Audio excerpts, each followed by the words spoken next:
नमस्कार दोस्तों। कैसे हैं आप लोग। उम्मीद करता हूं जबरदस्त जिंदाबाद होगे और मस्त तंदुरुस्त होगे। तो ग्रुप डी का जो फाइनली एग्जाम था वो शुरू हो चुका है और एग्जाम चल भी रहा है, जैसा कि आपको पता है। और बहुत सारा ऐसा तबका रह गया जो तैयारी ही नहीं कर पाया, उल्टा सीधा चीजों में उलझा रह गया।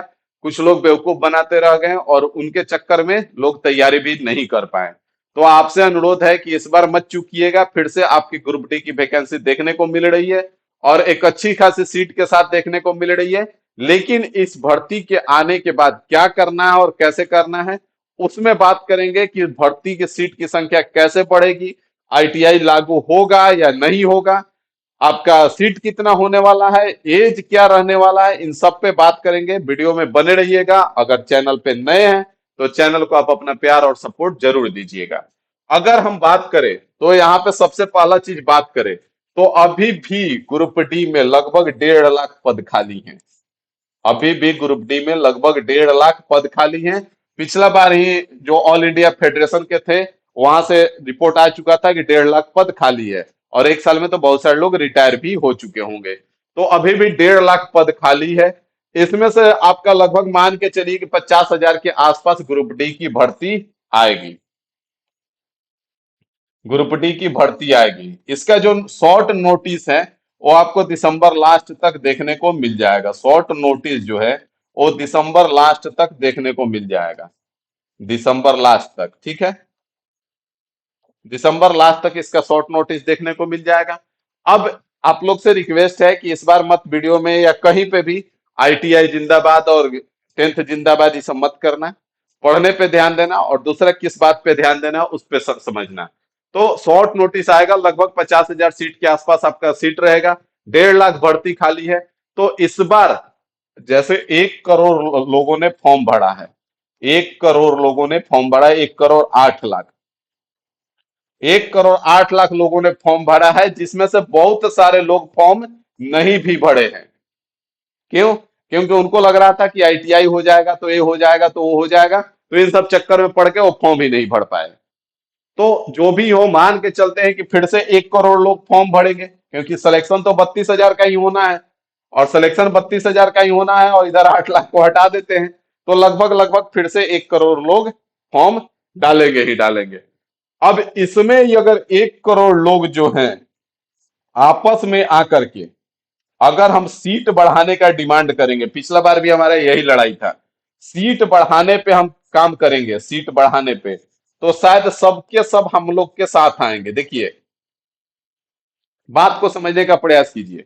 कुछ लोग ऐसे हैं जो स्पेशली आईटीआई वालों को लेके चलते हैं, लेकिन वो भी नॉन टेक्निकल पढ़ाते हैं। ठीक है, वो भी नॉन टेक्निकल के तरफ इंटर कर रहे हैं, नॉन टेक्निकल का बैच आता है, नॉन टेक्निकल सब कुछ कर रहे हैं, लेकिन अभी वो आईटीआई के लिए जाने जाते हैं। कुछ लोग ऐसे हैं जो नॉन टेक्निकल के लिए जाने जाते हैं, एसएससी रेलवे के लिए, और कुछ लोग ऐसे हैं जो आपके दोनों के लिए जाने जाते हैं। तो केवल आईटीआई के लिए जो जाने जाते हैं उनका संख्या बहुत कम है उनके पास। केवल आईटीआई वालों के लिए जो जाने जाते हैं उनके पास संख्या बहुत कम है। ठीक है। बाकी जो नॉन टेक्निकल वाले हैं, एसएससी रेलवे वाले, उनके पास तो बहुत तादाद में है। जो दोनों के लिए जाने जाते हैं उनके पास भी संख्या ज्यादा है। अब जो इस बार लड़ाई शुरू हुआ तो उसमें हुआ क्या कि केवल आईटीआई वाले जो थे वही इस लड़ाई में रह गए, बाकी सब के सब बाहर हो गए।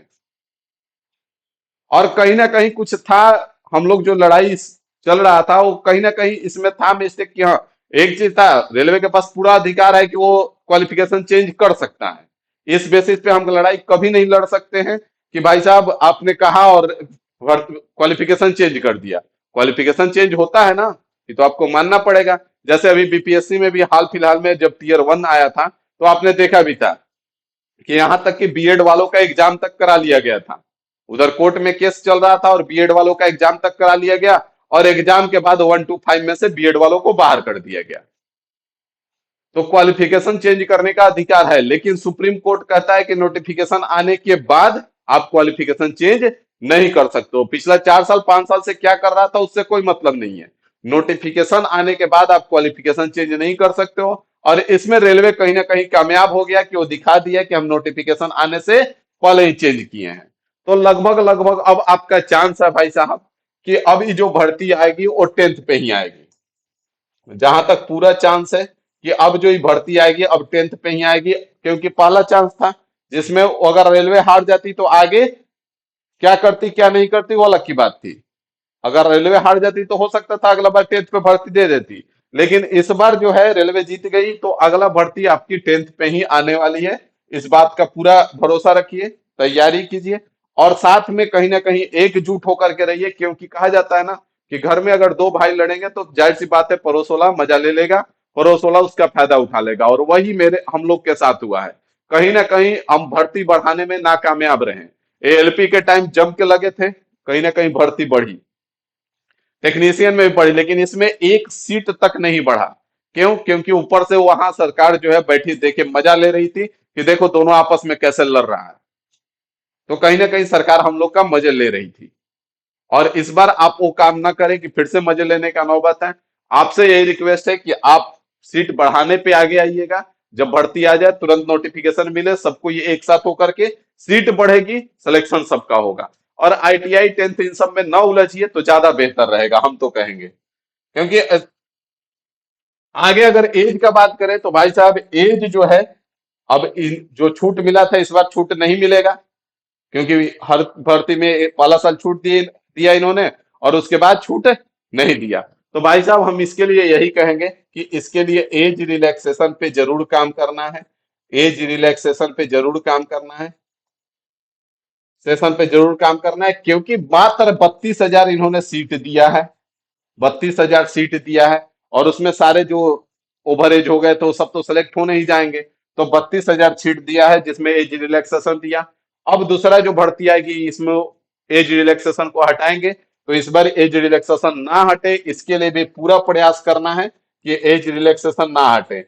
मतलब कुल मिला के हम आपसे यही कहने आए थे कि जब शॉर्ट नोटिस आ जाए भाई साहब, तो शॉर्ट नोटिस आने के बाद आप लोग पूरी तरह से एकजुट होकर के दो चीज पे काम करेंगे। पहला चीज जो होगा वो सीट बढ़ाने पे काम करेंगे, सीट बढ़ाने पे, और दूसरा चीज जो होगा वो एज रिलैक्सेशन पे काम करेंगे।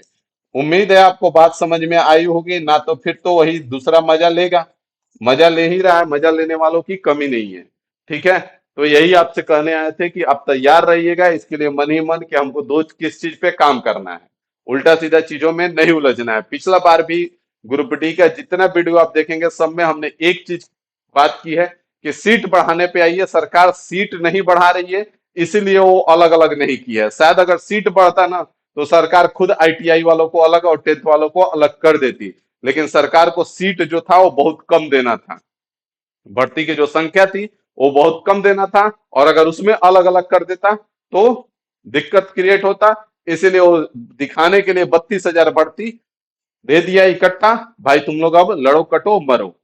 तो ऐसा काम नहीं करेंगे, उम्मीद है इस बात को समझेंगे और इस बार इस पे काम करेंगे। ठीक है, तो अभी के लिए इस वीडियो को यहीं पे समाप्त करेंगे, मिलेंगे आपसे अगले वीडियो में अगली जानकारी के साथ।